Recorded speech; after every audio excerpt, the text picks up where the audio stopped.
Good afternoon. Welcome to CHTA Live, the Resilience Series, bringing you practical content to support immediate strategies you need to consider now to endure the crisis. Thank you for taking time to join us. My name is Vanessa Ledesma, Chief Operations Officer for the Caribbean Hotel and Tourism Association. Our topic today is COVID-19 and insurance claims, what you need to know. Before we proceed with the session, let's go over a few housekeeping items. All participants have been muted. You're encouraged to submit your questions for the panelists during the webinar by submitting them via the Q&A box. Questions will be addressed at the end of the session. Any additional support questions, concerns, or communication between attendees can be addressed via the chat box. If you miss anything during our discussion, do not worry. Between attendees, we will be sharing the on-demand video recording within 24 to 48 hours of the webinar. We invite you to join the discussion in our social platforms, share your comments and takeaways using the hashtag CHTA Live. Make sure to tag CHTA as shown on the screen. The session is scheduled through 3:15 Eastern Standard Time. We know it is a little bit more than 60 minutes, but we promise it will be totally worth it. Now, we will welcome our moderator, Frank Comito, CHTA's CEO and Director General. Frank? Thank you, Vanessa, and good afternoon, everyone, and welcome to today's session. The losses to our industry from the pandemic are just staggering. Basically from cancellations, from lost business opportunity, and certainly all of the related things that tourism brings. It's not just to the hotel sector, but the ripple impact of the entire sector. Tourism industry losses globally, the World Travel and Tourism Council estimates in 2020 travel and tourism losses could reach 2.1 trillion. Here in the Caribbean, just on cancellations and those types of expenses, losses alone on room cancellations due to the pandemic, just up to this point, because it goes beyond that, our estimated losses in the Caribbean from research that we just completed are about $1.3 billion in losses to the accommodation sector. So that aspect of the industry. So it's quite staggering. On the job front, 1 million, WTTC estimates that 1 million travel and tourism related jobs are being lost every single day. In the region, we estimate that about 2 million tourism-related jobs are temporarily on hold in the region as well, just under 2 million. So the impact is quite significant, and the impact certainly in the on the business side of it is staggering. We put together today to look at the insurance aspect of this, a great team of resource persons to address the topic. We're going to be quite candid with you. There are certain types of things, most of your business interruption types of claims are not going to be insurable, but there are some opportunities where they may be. So we're going to give you some insights into that and give you some insights into other things that you might consider right now, because a big part of our discussions right now within the industry is how do we save costs as well as we go through this difficult period. So we've got a great team of professionals. We're going to start it off with someone who's very familiar with many in our industry, longtime allied member and supporter of a lot of our training on insurance-related matters. Stan Smith, who's a CPA and also with Smith Orloff and Associates. Stan has over 20 years working in the region. He's worked with both the public and private sectors on claims with several governments, as well as many hotels on claims due to losses. So before we go right into Stan, though, I'm going to cue you up. Could you take me back a second, please? Thank you. With a little bit of research a little bit of data from a survey that we just completed as well. We asked a number of our members, do they have business interruption insurance? And it actually surprised us that the majority of our accommodations in the region do not have a business interruption insurance aspect to their policy. over two-thirds, in fact. We further asked basically, does your property insurance provide coverage for what's called civil authority? And Stan and David will talk to that a little bit more, and its impact on your operations. And for those who do have business interruption insurance, most of them don't have it for that, and many of them don't even know if they have that. So that raises a question as to the extent to which we're aware of the details in our policies as well. An additional question related to insurance that we asked is, does your property policy have a contamination exclusion or an exclusion for loss caused by epidemics or pandemics? And again, a lot of folks don't know, and some folks say no, and some folks have read it and they understand it and indicate that they do have it, but far from the majority. Then finally, we ask, what has your insurance company advised you regarding possible coverage for losses due to the pandemic? And overwhelmingly, almost 93% said that they've been advised that they have no coverage. 6% indicated that they were told that they have limited coverage, and just a very small, I think it was 2 responded and indicated that they had full coverage. So we're going to mine into this a little bit. I'm going to turn it over to Stan right now so he can mine into it with us and tell us a little bit more about what's in these policies. Stan. Unmute yourself, Stan.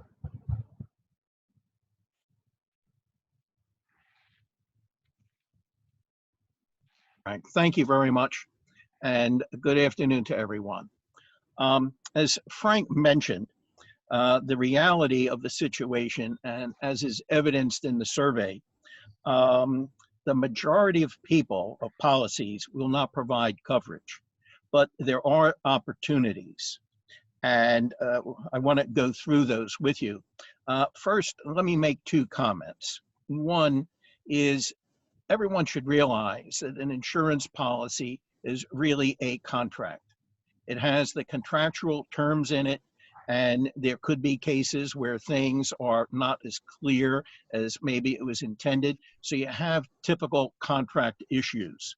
And, but you should realize that it is a form of a contract. Let me also define business interruption coverage, or a business income loss. There's a couple different ways of doing it, but basically it would be the lost revenues that are being forecast, less your non-continuing expenses. So for example, if you've laid off all your employees, that would be deducted as a saved expense, as well as less utilities and what have you. So, you know, do not think of a business interruption claim as just lost revenues. The opportunities for a claim, basically 4 categories. One, in a normal policy, if a hotelier has purchased business interruption, the property itself that's insured has to be damaged in order to trigger a business interruption claim. And then, so the question is, what is damage? If you have someone that was in the property and contaminated the property, a case could be made, it might be difficult, that yes, the property is damaged, and then the business interruption coverage kicks in. But so when you review your policies, you have to look at, you know, whether, for example, it defines virus as opposed to bacteria, which are 2 different things, as an exclusion. And if you have an all-risk policy, it's going to basically say everything is covered except the following. If you have a named peril policy, it's going to list what is covered. And unless something triggers or is not excluded, that's what needs to be addressed. And again, there needs to be physical damage to the property. Then you need to address the necessary period of suspension and the period of indemnity as to what period of time you would be able to make a claim for. So in a case of if the property is damaged, what would be the time to decontaminate it? And if it's even a month, well, it's a month. And the current situation with the coronavirus can last much longer. But if there is coverage, the next thing to look for is also policies can provide what's called extended business interruption. So after the period of time to do the restoration work, this additional period could kick in. Typically, it could be anywhere from 30 additional days, 90 days, but there are some policies I've seen it goes 365 days. The next area of possible coverage is civil authority. That's where the government indicates that you can't get access to your property. There has to be the cause of the limitation or the non-access to the property, again, has to be caused by a covered peril. And it has to, most policies say, it then has to also provide for damage to property off premises. But the language for civil authority can differ. And again, you just have to read your policy. Time periods or deductibles for civil authority, typically it's some 72 hours. And the period of indemnity for civil authority can last, say, 30 to 60 days. The next area is what's called consequential business interruption coverage. And this is where there's specific additional terms that are put into a policy or an additional extension. And down island, there's one brokerage firm, Commonwealth Insurance, that's done a really good job with getting an endorsement into a number of policies that actually provide for things such as absurd as this might be, if there's a murder on the premises and an impact. But it does speak to illnesses and pandemics, but there's also certain exclusions. But it's another area to look at to see if your policy does have some consequential coverage. On other considerations, I guess the first thing I want to point out is while we're talking about business interruption, you should also be aware that particularly when you open up, there can be, if someone gets sick, they can turn around and sue for damages. So something you want to also look at your liability policies for to see what coverages exist and talk to your brokers. Also, in other considerations, things that are happening in the U.S. Are situations where there's proposed legislation that says that if there is business interruption coverage in a policy, that there could be room for claims to be made, and it limits the number of employees in a situation to either 100 or 150, and you could file a claim, the insurance company would pay, and then it would be reimbursed by the local government or the state government. The source for money for the state governments can well be assessments against the insurance companies or what have you. But that's something that you should try to monitor and see what impact it might carry over into the Caribbean. There's also some proposed, not proposed, but litigation where some law firms have filed declaratory judgments against Lloyd's of London, trying to get clarification that there is coverage for business interruption based upon civil authority situations. There's also some proposed new endorsements that are being put together by the insurance service organization that should be coming out that you should talk to your broker about, because as we all hear, that this virus, if we get control over it and it goes away, can also perhaps come back. Can we go to the next slide, please? Right. In these trying times, we got to look for ways to try and save some money and save some premium. And a couple of items here, or we should really address, you should address the need to have ongoing business interruption coverage based upon how much longer you have under your policy. And when there's indications that the borders might open up and you might start to have guests again.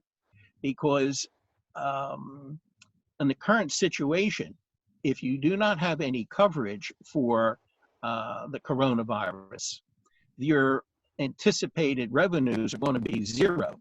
So in that case, you really don't need business interruption coverage.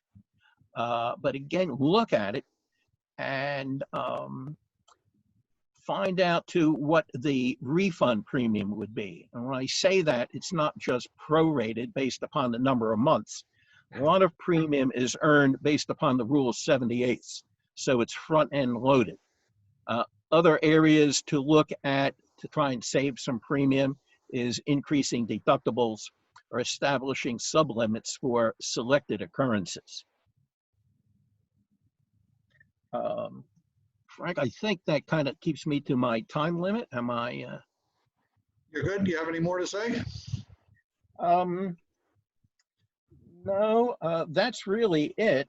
No, we can come back and keep an eye on the Q&As down there, and we're going to come back to those as well. And the audience should be aware that there's a Q&A section down there. You can post your questions, and we'll be monitoring them and have the opportunity to discuss them later, as well as to write them up for you as well and share with all the participants. Turning now for an added perspective to David Ferguson Whittle. David is speaking to us from the UK, which many people will say is the reinsurance and maybe even the insurance capital of the world. So he gives us an added perspective from being in those environs, but no stranger to the Caribbean, having worked through his company and other companies, but is present the Island Claims Consultancy for Caribbean business, working with a number of destinations, including St. Lucia, Barbados, Dominica, Antigua, and Cayman Islands. So David, I'm going to turn it over to you. Good afternoon. Thank you. It's heading towards evening here in Scotland, so I'll introduce myself. David Whittle, Chartered Loss Adjuster, 40 years experience, mostly in the UK, but internationally. Time in Africa and the Caribbean dealing with catastrophes. The insurance industry is in a difficult position in the UK. The pandemic has created a great deal of confusion, but the claims industry moves on. To say that it's brisk at present would be an understatement. There are claims flying everywhere. I'd like to take a pragmatic approach and try not to duplicate what Stan's already done. So I will be practical and propose a guide to how SME-related businesses will look at presenting a claim and what they can look to achieve. To give a realistic perspective and assist those who have a prospect, a chance that they might activate the cover, I'd like to look at those areas of the policy where you need to go to directly in order to channel your energy to a likely successful case. I don't want to give a false impression. There are a significant number of covers that will not activate, and it's a minority that will be successful. However, there are claims running. There are a great number of claims running in the UK and through the Lloyd's market, and I expect similar will develop in the Caribbean. At present, the offices I'm dealing with in the Caribbean have not responded with any claims or instructions to handle them, but I do expect them to follow. The circumstances and general policy considerations that we need to look at may actually exclude for pandemic situations, and we have to look at specific areas of additional cover and extensions to identify the cover, and considerations need to be given to the exclusions and exceptions, and obviously look to a net sum recoverable. Very rarely do I come across a policy which will give a full indemnity for an extended period on a business interruption claim. It is the areas where there are additional extensions that I mean to address. The specific areas I have in mind require you to look to your policy, to actually analyze it and look to the specific areas to establish if you have a realistic prospect of a claim. Currently, I would estimate that in the UK, 80% of the claims will fail, but there is a realistic prospect that 20% will succeed, even in the face of the pandemic exclusions. This range of covers relates specifically to infinity groups, events companies, bars and restaurants, cosmetic surgeries, and there are a range of other trades and affinity policies coming to my attention all the time. In short, there is a glimmer of hope that there is cover out there. In that respect, there are class actions running. Some of the major insurers in the UK have already got claims measured in hundreds of millions of dollars, already threatened to go into court. There are some very broad wordings, and the rule of contra preferentum, the ambiguity goes against the drafter, needs to be addressed. If in doubt about the wording, you should refer specifically to your brokers and encourage them to present a claim on your behalf and to support you. The specific areas of cover I want to comment on are those extensions that Stan was mentioning. While there's a physical damage requirement on most BI policies, there are specific extensions added to some of these affinity group policies, particularly notifiable disease extensions. Those are notifiable diseases which are unspecified. If there are specified diseases, it's highly unlikely that COVID-19 will be one of them. So it has to be notifiable disease, unspecified. The next area of cover to address is denial of access. Where there is denial of access through a non-damage wording on the policy, that too can activate to give an indemnity. The last one Stan has mentioned extensively, public, government and authority clauses. This is what you call a civil extension. That one is likely to come into play on at least a portion of the claims in the United Kingdom, and specifically those claims where the insurers have added an extension with a limit, sometimes in the range of $25,000, sometimes up to $100,000. But even if it's restricted, there's a valid area to attack there for a claim. There are also extensions relating to periods of cover.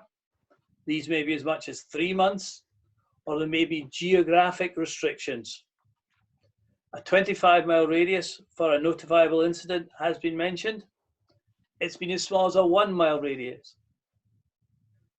I have seen arguments where actual case of disease causing contamination on the premises is required to be proven, but that is being challenged extensively because of the government order. My summary for this presentation is it is imperative that you read the policy, focus very closely on the extensions on the business interruption, use your broker, and be realistic. Do register a claim. If you're in doubt about the validity of it, register a claim, present and pursue. For no other reason, it's quite clear that government intervention in the insurance industry is coming, and it may well be that we have collective financial packages put together by government to resolve the disputes that are developing over these claims. That more or less summarizes my presentation, and I'm reluctant to overstep the mark and pass you back to Frank to go to Gregor. Thank you, David. It's good insights. Really appreciate it. At this point, we want to get a hotelier's perspective. Gregor Nassief is certainly no stranger to disasters, and he'll share some of that with you in a minute. He's also our vice president for the Caribbean Hotel and Tourism Association and owner and operator of 2 hotels in Dominica, the historic Fort Young, as well as the incredible nature resort of Secret Bay. I had a chance to go there before his first disaster struck him, and it was a beautiful, it's absolutely gorgeous location. He rebuilt after that and expanded, and I can't wait to get back. But anyway, Gregor will give us some perspective. We'll share his experience with claims and challenges, and particularly around several losses that he incurred in the past 10 years in Dominica. Gregor, over to you. Thank you very much, Frank. Just want to make sure you're seeing my screen okay? Yep. Yeah, we got it. Great. Okay, thank you. Thanks, everyone. And just to say that I know Stan and also David very well, and have worked with them in the past, and they've both been great. I'll try to go through this very quickly. I do stutter, so that may slow me down sometimes. So in 2015, Dominica was hit by a tropical storm. The airport was badly flooded and had to be closed down for a month. So there was no access, no flight access in or out of the island. But our properties were fine, no damage. We tried to get a BI claim through. It was not possible. In 2016, Zika hit the region quite significantly. I think many of us saw a significant drop and cancellations, but once again, no physical damage to the property. 2017, we were hit very hard by a Category 5 storm. David was actually here on the ground as a loss adjuster. That's where we met. Well, we suffered significantly. This was my home. We had a landslide hit the house. My family were basically barely spared. It was a very close call. This was the Fort Young. We lost 32 rooms of our 73 rooms and most of the amenities. And this was one of the villas at Secret Bay. So the damage was absolutely significant. This is me and the family. I had to be taken out to a clinic in Antigua. We're all good. And we moved on. And in that case, business interruption was successful because the properties were significantly hurt, damaged physically. Moving on to the next year, it was a wonderful year. There were no interruptions, no Category 5 storms, no Zikas. And then 2019 was an interesting one, where at the end of the year, we had general elections here. There were demonstrations, roadblocks, and tear gas was used in one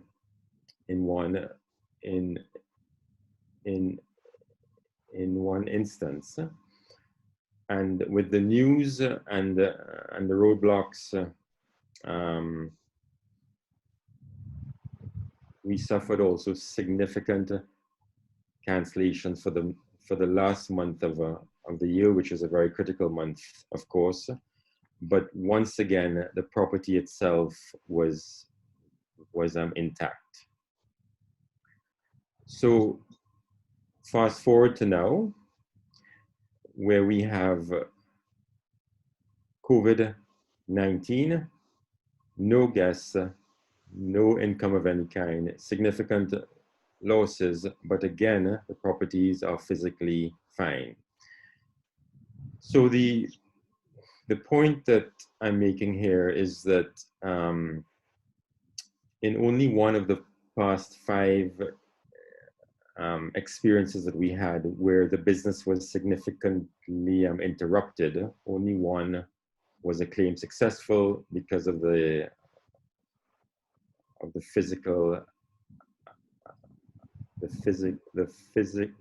physical impact of the storm.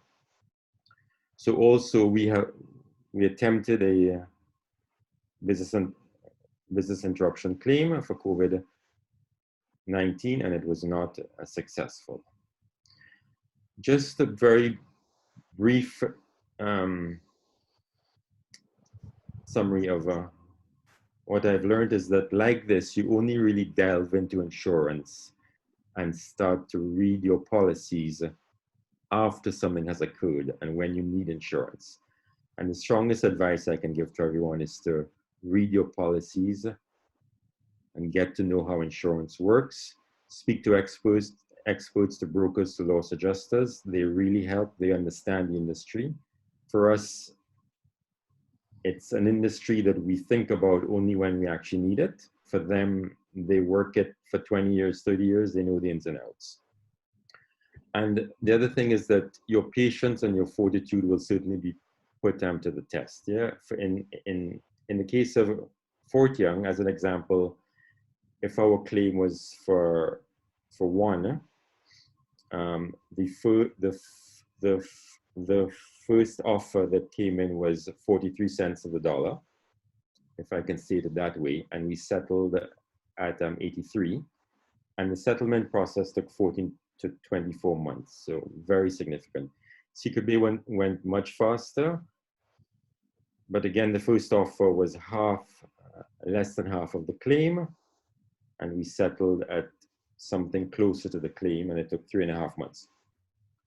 So the message is that you have to be prepared to fight and to be patient and keep at it. Once the policy supports you, you will succeed, and that is why it's so important to understand exactly what the policies cater for. So my last slide, and it's really just questions to throw out to David and Stan. And I think some of these have already been touched on, but what could the potential exceptions be for a BI in this situation? My actual concern has moved past that. And I'm facing a 2020 with no income, and insurance expense as a percentage of fixed charges for the year, even for property that is shut down, or sorry, especially for a property that is shut down, the percentage of that insurance could be up to 40%, 50%, 60%. So how do we reduce the burden for properties in 2020 of the insurance premiums and also, you know, is it sensible to scale down or to cancel BI for 2020 with our storm season starting quite soon? Support from the insurance firms, payments, would they have an appetite to discount premium for 2020? What kind of flexibility can we push for, and can we possibly anticipate? And finally, looking forward, you know, if 4 of the 5 business interruption experiences that I have had in the last 6 years, we could not claim, I mean, how can we survive in the future, basically? How can we manage and try to mitigate the risks that are out there?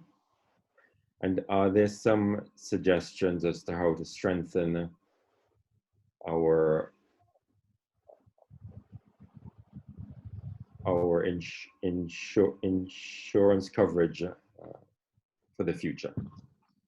So Frank, that's it from me. Sure.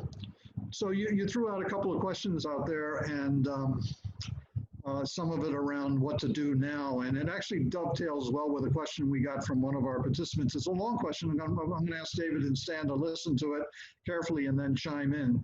What they're saying is we have BI insurance, which is triggered through property damage, and hence do not believe we have coverage for COVID-19.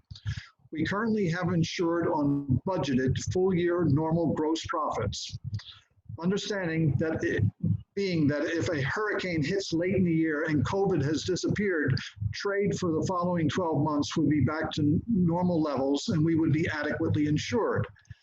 However, if a hurricane hits early in the season, the most recent results and short-term future would be considerably less than budget or normal GP gross profit levels. In this scenario, whilst we would have insurance at normal levels, the insurer could argue that gross profits would have been significantly diminished due to the reduction in trade, and hence we are overpaying premiums. Hence, here's the question basically, we seem caught both ways. If we reduce our insurance levels, we could be considered underinsured for the future months. If we maintain insurance at normal gross profit levels, we could get penalized as recent gross profit is so far below normal levels. What to do?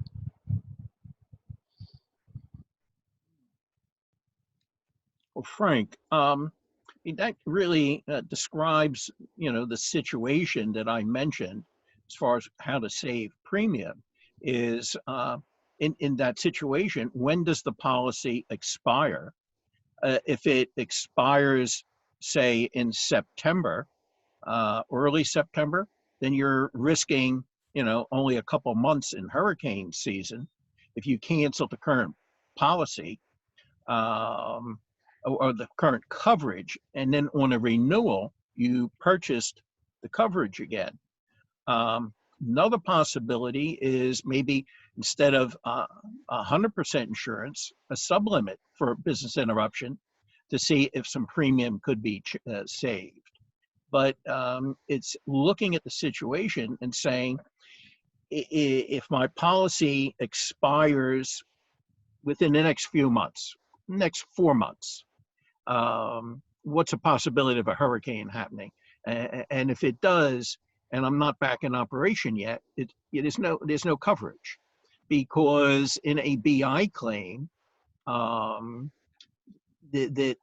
rightfully so, you know, you have to look at what the income would have been, and in this case, there was no revenues. Okay, so I don't know if I've answered that enough, but yeah. David, any further comments on that?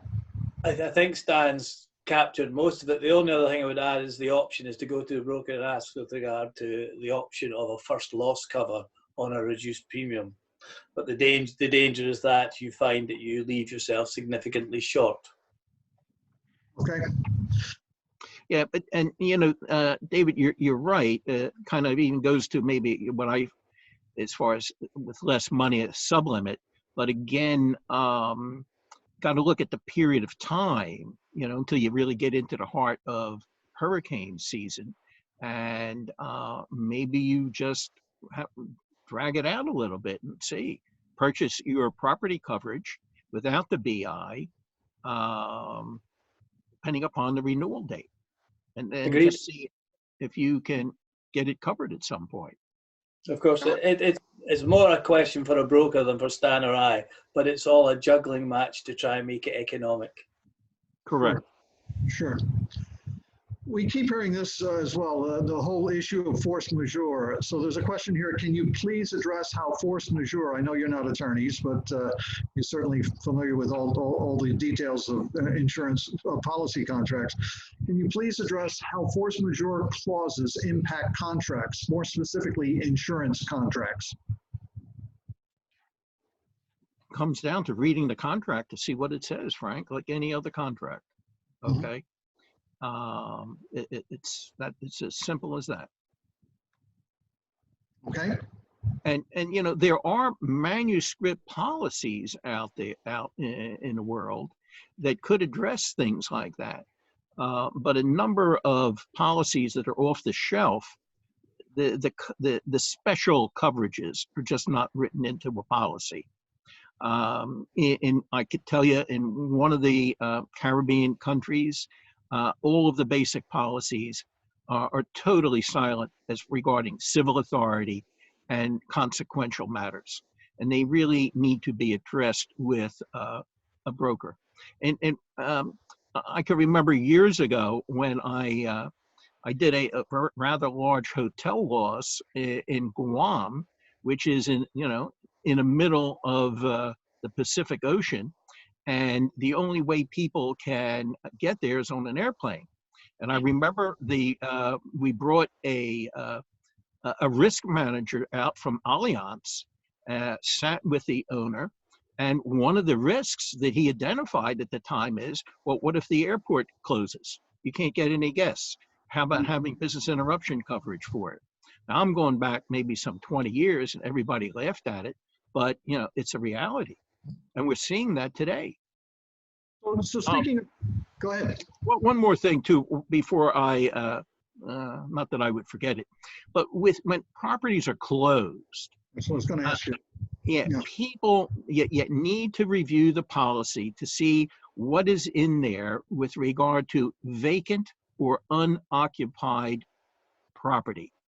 And if something is not occupied or vacant for a certain period of time, 30 days, 60 days, coverage can be denied. So I've recommended to some of my clients that even though the property's closed, every, say once a week, somebody goes through the properties, all the rooms, and prepares a report, puts it in a file.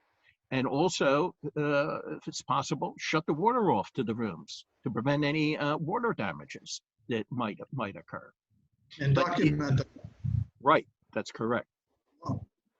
But if you're closed, you need to have somebody go through the property on a routine basis. And again, talk to your broker and get clarification, get an agreement, even if they have to go to the underwriter. Sure. In the case of your hotel, Gregor, someone's asking, was the business interruption claim for Zika successful? If it was, I don't believe it was, but if it was, how is it different to the current situation? Well, no, it was not. No, it was not. And that was a stretch. We didn't think it would be successful, but we tried nonetheless. Yeah, and to your point earlier, I thought that last slide that you showed on what was initially offered and what you ended up getting, and having worked with the likes of a Stanley, and I'm sure David as well, typically when a claim settlement is offered, folks are often desperate because they need the cash flow and they run into it quickly to settle. When if they would have had the ability and the expertise to be able to help guide them a little bit further, they could have come out significantly better on their claim. That was your experience, Gregor? Yes, correct. And you have to have the patience and also the financial wherewithal to survive for 12 months or 18 months while you're fighting a claim, you know. So that's all a part of it as well. The person that asked the question with regards to force majeure. Mm-hmm. Force majeure. I assume they're asking if they are not able to pay the premium due to this event, whether that means the insurance company can cancel their policy. And I think it's a very interesting question, and I don't have the answer. David, Stan, any thoughts on that? No, it really just comes down to the policy language. I mean, even normal contracts, going back to what I said at the beginning, a policy is a form of a contract. So even if you a hotelier enters into an agreement to buy something from somebody or whatever it might be, if there's a force majeure language, you know, it's there, and if it's not, it's not. David, what do you have? Have you had any experience with anything like that? No, normally the policy dictates. I mean, it's generally quite clear. I think there shouldn't be any debate on it. I think if it's covered by the policy, it runs. If it doesn't, it doesn't. Correct. Yeah. Correct. So I'm looking to reopen my hotel in July 1. I'm scared to death because I also believe that should I open up and a guest contracts COVID, that I may be held liable. How's that? I mean, we haven't talked about that aspect of this, but are there exposures that hotels could have in reopening, doing everything possible to follow good health safety protocols, and still someone catches COVID? Any thoughts on that? Well, I mean, as I mentioned, Frank, and the other considerations, people have to look at their general liability policies to see what, if any, coverages exist for it, and discuss the situation with their brokers to see what coverage can be obtained. I read something the other day where one of the cruise ship companies, continued to have people on a boat. They encouraged gatherings. A great number of people got sick, and a great number died. And there's litigation that's coming about. Lawsuits are being filed. Now, whether or not you need to, at some point, have guests sign some waivers, I mean, who knows? But you really need to speak to, everyone needs to speak to their broker and see what coverages there are. And at the same time, too, I guess, anytime there's going to be a lawsuit like that, you have to look at venue to make sure you're protected properly. And what I'm saying there is, let's say if a hotel has a sales office in Florida, and that's where a contract is entered into to stay at the hotel, then the venue has to cover other than the local jurisdiction, the local, other than or more than the island country where the person's staying. Yeah. And kind of not directly on that point, but somewhat related to the whole issue of guest exposure. We work with a company called TripMate that provides travelers insurance. They're one of the few travel insurance companies that also covers pandemics as well. So an added way of showing that you're not that you're doing everything possible to provide the guests with minimized exposure is to be able to offer that kind of coverage as well in a booking arrangement. I just thought I'd say that. We'll be talking more about that in a future webinar, but it's an added point of guest assurance and showing goodwill in what you're offering and your intention to protect the guests. Yeah, I think that's an excellent idea. And even if you have to offer it free or build it into the room rate, and then coordinate that type of coverage with the general liability carrier, somehow bring it together somehow. So mention was made about contamination, potential contamination. So I've opened up my hotel. I've got someone in there, and they've caught this. They brought it in, and I've got to isolate them until the health authorities can come into play. I've got some exposure that way with possible infestation in a room and other areas. How do I think what I was hearing from you, Stan, is that it seems as though that kind of coverage for cleaning up when there's a contamination situation, that some people may have the ability to make those types of claims.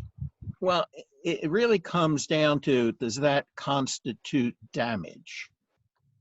And that's something that might well get litigated. Now, if a policy, for example, says it does not cover viruses, that it's an exclusion, that right there says that it's not covered.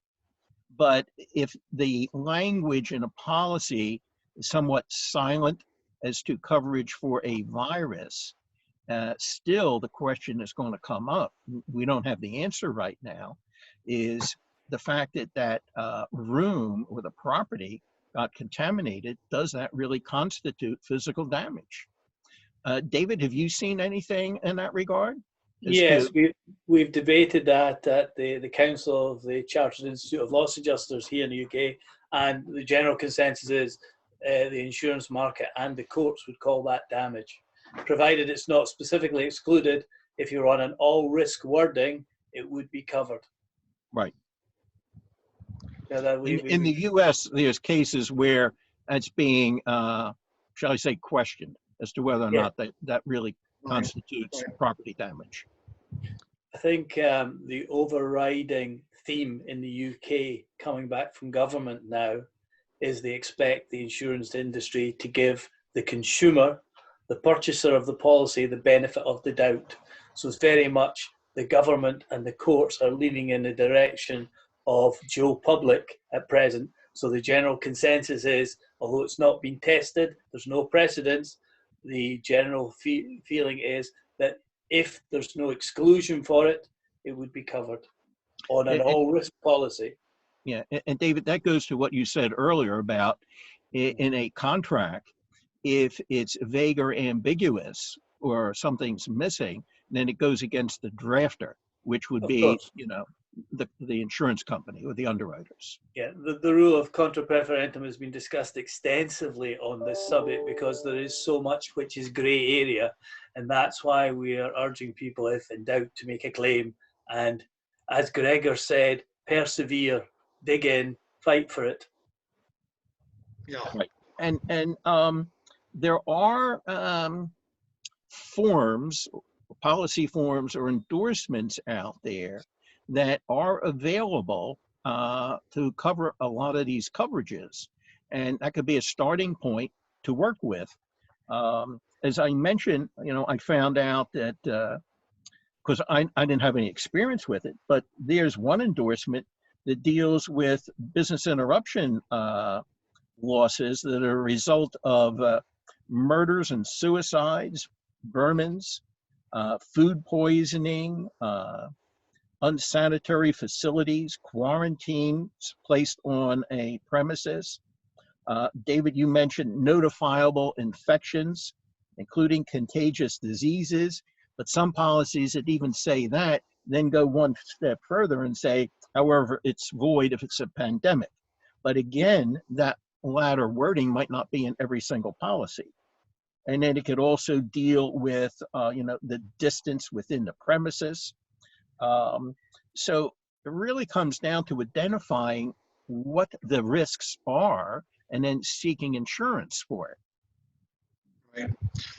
We've, I mean, we're every April, mines in the Caribbean tend to shift to thinking about hurricane season coming up, and we've been forecasted to expect busier than usual hurricane season coming up. That as expansive as we are, we know that the chances of getting a hurricane in any single destination are low, but nevertheless, the chances are high in the Caribbean in general that we're going to get hit. Also, one hotelier here is commenting that he believes that if they drop their coverage right now or reduce their coverage right now on a temporary basis, that will be a signal to the hurricane that his hotel is a place to target. So it's much like, I guess, tornadoes follow mobile home residential areas. But question from Grenada. Hurricane season is nearly on us, yet many small hoteliers will be unable to pay their premiums. And of course, those that can't pay will more than likely get hit by a hurricane and need a claim. At what point will insurance companies cancel the policies if they're not paying their premiums? But let me go to another hurricane question as well. If a hurricane occurred during the pandemic and there is zero revenue, will the calculation of the claim look at revenue trend prior to pandemic or claim that there is no revenue and therefore no payout on a BI claim? So two questions there for you guys, all three of you to ponder and comment on. Well, if there's no revenue because of the COVID-19, then there's not going to be a covered loss. Okay, you can't project you would have had revenue as you did in this case. You know, I mean, yeah, that's I think that's a challenge because the BI claim is based on the revenue that you would have lost from the damage caused by a storm. So if a storm takes you out for 1 year, then you have to project what your revenue would have been from September 2020 for 12 months after that, and you use your past revenue performance to justify your claim, but your forecast has to be real. And that's the risk, whether you could actually justify a strong revenue forecast in the middle of the COVID-19 scenario from September 2020 to 12 months. So for me, that is what makes it a reasonable thing to evaluate scaling down or canceling BI, because it would be very difficult to justify the revenue projection in this scenario. Stan and David, I don't know if I'm making sense from your perspective. You are, Gregor, and I mean that's the whole thing. I mean, in putting together a business interruption claim, you have to project what revenues would have been had there been no hurricane. Correct. Yeah. And had there been no hurricane and COVID-19 is in place and you would not have had any guests, then you do not have any lost revenues because you didn't have any. Agreed. And you know, then the question, I mean, you're going to have expenses, but even right now, I mean, I guess if a hotelier closes down, I mean, what percent typically do you find, like, for example, payroll is going to be? It's going to be a healthy percentage. That would have to be deducted from the lost revenue. And right. So is there, sorry, Stan. So is there a way that a property could scale down or cancel the normal BI policy, but put in place a policy just to cover the wages and the salaries to run a shutdown property damaged by a storm? I've seen some policies like that. You'd have to pursue that. Yeah. That's a question for a broker, Gregor. Certainly, they will give you the cover, and they'll charge the premium accordingly. But obviously, you have to gauge it as to what you can afford and what additional risk you take. Yeah. So I think that's a balanced approach. Yep. Agreed. Now, and another point as far as saving premium, Gregor, now that you went through hurricane season in 2017, you saw the extent to which you could suffer damages. There's a certain percentage of the buildings you lost. Now that they've been rebuilt, I mean, can they even stand up better than before? And what I'm going to is a way to save premium is sublimits on windstorm. Like the building is not going to be totally destroyed. And maybe put some sublimits in place. If you have the experience and have rebuilt in Irma and Maria, maybe the property is stronger. Stan, there was actually a question asking you to clarify what you meant by sublimits. Sublimits? So can you give a couple of examples? Yeah. Certainly. I mean, if you normally, if a replacement cost on a building is $5 million, and you say, well, based upon how strong I feel the building is, and in fact, whether I rebuild it in Irma and Maria, I think the extent of my damages can only be $2 million. So then you purchase a sublimit of $2 million instead of the $5 million for full replacement cost. Okay, but now you'd still have to watch out for valuation purposes, just to make sure there's no issues with being accused of being underinsured and how an averaging or a co-insurance clause would apply. Another possibility, and you typically do not see this, but perhaps instead of insuring at 100%, see if you can negotiate a 60% co-insurance clause. So that instead of if a property has a replacement cost of $10 million, you insure it for $6 million. But the policy reads to the fact that you're insuring only 60%. Typically, you'll see 100% or 80%. Okay.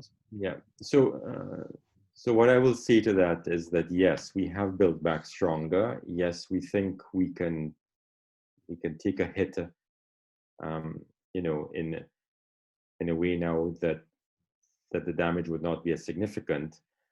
But we also think about the other perils. For example, earthquakes, where you think a concrete structure will do very well in a storm. In an earthquake, it might not. So there's a lot to consider. And the experience we had is that the insurance policies that we had saved us. So with the insurance funding, we were able to rebuild. And so I think it's very important to explore the options. And certainly, I actually know some persons that have very significant, very valuable concrete structures who actually don't insure, and they think because that they have you know, that their structures will stand up very well to a hurricane. So there's a lot of thinking that has to go into that. Yeah, and you're exactly right. I mean, when I said like a higher percentage or a lower percentage for co-insurance or a sublimit, say that's for windstorm, but maybe you need 100% for earthquake. Okay. Or a tsunami. Or fire. And, you know, a tsunami too, having mentioned it, I mean, some policies provide the coverage for a tsunami under flood coverage and others provide it under earthquake coverage. So again, you have to read the policy and see what it says. Yep. So a lot of folks are having challenges with their lenders now. We estimate about 70% of the hotels in the Caribbean have some sort of financing. So we have a question here. I can't afford my renewal rates for property insurance. I'm obligated by my lender to have it. can or will the lender find insurance to at least cover the amount of the mortgage? Most mortgages will provide for that and allow for it, and then they just add it on to the Mortgage insurance. Basically, it's a whole different kind of insurance. I don't know if that covers the same kind of losses. well, it goes to the situation. You know, Yeah, Frank, I would. in Hurricane Marilyn in the U.S. Virgin Islands, and this really deals with residential properties. There was a significant number of homes where the lenders placed the insurance, and it was forced upon them. The premiums were added to the outstanding balance, and then there were issues with what it covered. And there was a class action lawsuit, significant ones, related to, you know, the coverages provided by the forced placed policies. Yeah. Gregor, you wanted to comment on that one? No, I was just saying that if a bank lender needs you to insure and you can't insure, you don't have the cash, I would assume that they would figure out how to restructure your loan to provide for the payment of the premium. And most banks now, I think, are being quite flexible. They understand the situation, and it doesn't help a bank to have an asset that's so the bank is also at risk. So I would assume they'd want to work with the insured through the crisis. Sure. Agreed. David, the situation is almost the bank will provide a mandatory cover, and if there's a shortcoming in the quality of the cover, then obviously that's actionable. But in terms of the cost, it's generally added to the cost of the mortgage. Sure. Right. Another question, I think, was someone further comment on that? No? I think this question's for you, David. Can you describe the nature of the legal claim against Lloyd's? It's a class action, collective bargaining of a number of parties will take a case to a given party. There are a number of class actions ongoing, but Lloyd's will just be one party.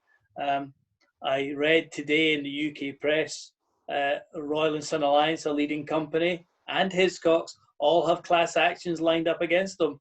Lloyd's will just be one, but it'll be the names at Lloyd's as opposed to the collective institution. Anybody who's got a Lloyd's policy will have a specific panel of insurers that are called names. And basically there'll be a specific syndicate that will be targeted. And it'll be the claimants to that syndicate that will club together. And there's a whole range of London solicitors lining up to take on insurance bodies at present.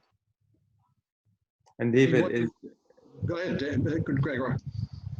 Sorry, Frank. Are the class actions coming from the 20% who think that they do have a valid claim? It is. These are the cases. A lot of their wordings are in grey areas, and generally the interpretation is the lack of crispness in the wordings, which the insurers are relying on. But to the layperson, there is cover there, and it's being denied, and that's what's generating the litigation.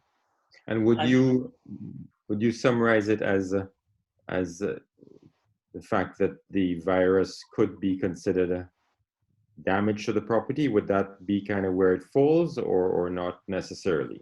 Most of these debate points relate to the extensions, or what Stan was referring to as endorsements.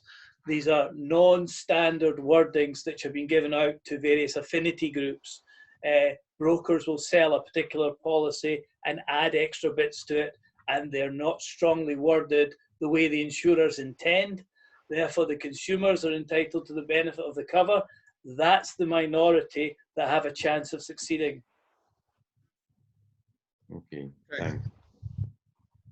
There's a question here. We've got time for one or two more questions, but our policy expired on March 30th, and the renewal quote came back with all business interruption options excluded.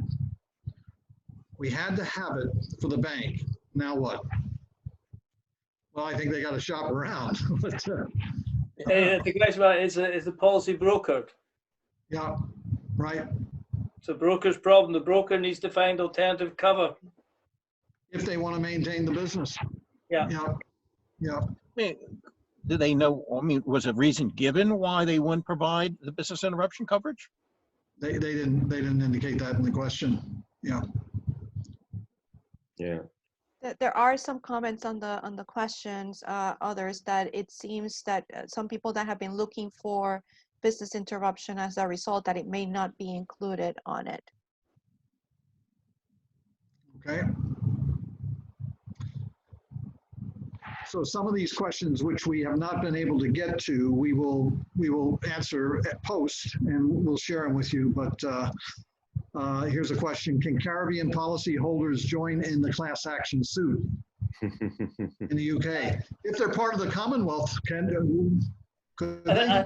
I think they've got to identify who their insurers are. I mean, there's a whole range of insurers out there. Are they assuming when they say Lloyd's, this is an insurance policy at Lloyd's that Right. this Caribbean hotelier holds? Yeah, we don't know.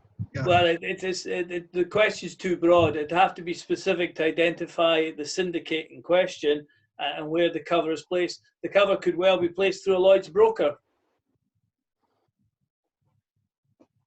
Okay. Very good.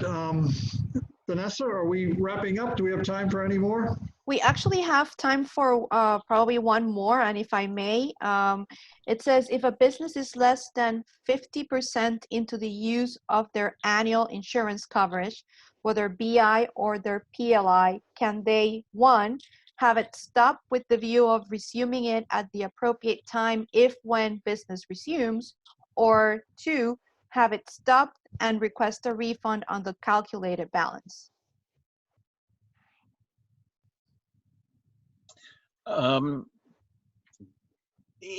Typically, I've never seen a situation where you can go to an underwriter and say, well, I want to defer the coverage, and then I'll let you know when I want it to kick in again.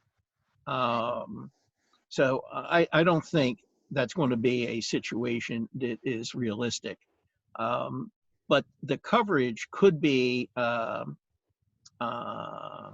looking for the word, can't think of it. I mean, you could cancel the coverage and get a refund, but you should look at the policy to see how refunds are paid. If they're really into the term of the policy and the refunds are based upon the rule of 78, the refund could be minimal. Gregor, did you say you had a situation where the premium was earned levelly over the term of the policy?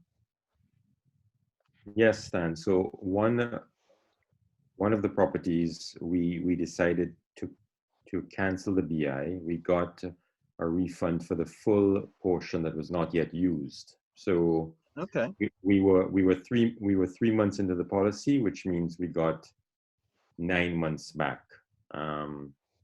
So yes, we were able to do that. And for the second property, we are trying to determine what's the best way forward. So we have a question here, the final one, basically, and I think it segues well with the several of our panelists. Are there any recommended consultants who are Caribbean-based we can approach in order to assess a current policy? Well, Stan, you have a base of operations in the U.S. Virgin Islands as well as in Philadelphia. I know, David, your company has presence in several islands in the Caribbean as well. The two panelists right here are certainly do that kind of consulting work. I think they've got their plate for plenty full, but you can reach out to them and I'm sure they give you a reply. But likewise, I believe we have an allied member out of Trinidad who also does this type of consultancy as well, and we'll provide you with that information when we send the responses to the Q&A. I'm going to turn it back to Vanessa in a second, but I personally want to thank Stan and David and Gregor for their insights. I found it extremely educational myself, and hopefully our participants did as well. I suspect in about 5 or 6 weeks, we're going to probably have a session on hurricane readiness, and insurance will be part of that discussion as well. But never ending, we'll continue to be able to be a resource for you. The results of this will be posted. Vanessa, I'm going to turn it back to you so you can give them an overview of what to expect on the results from this, as well as an upcoming webinar. Thank you, Frank, and thank you to our panelists for sharing their insights today.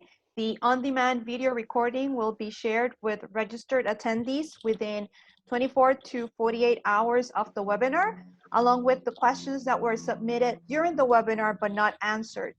If you want to be added to our database to receive notifications of our webinars, data, and resources, please email us at membership@caribbeanhotelandtourism.com. Our next webinar in the Resilience series is Return to the Sky, Airlift, Global and Regional Outlook. Remember to join the discussion and share other topics you would like us to cover on this series by using the hashtag CHTA Live in our various social platforms.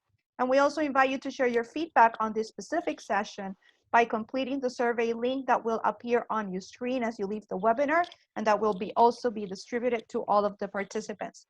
We thank you for joining us and wish you a wonderful day.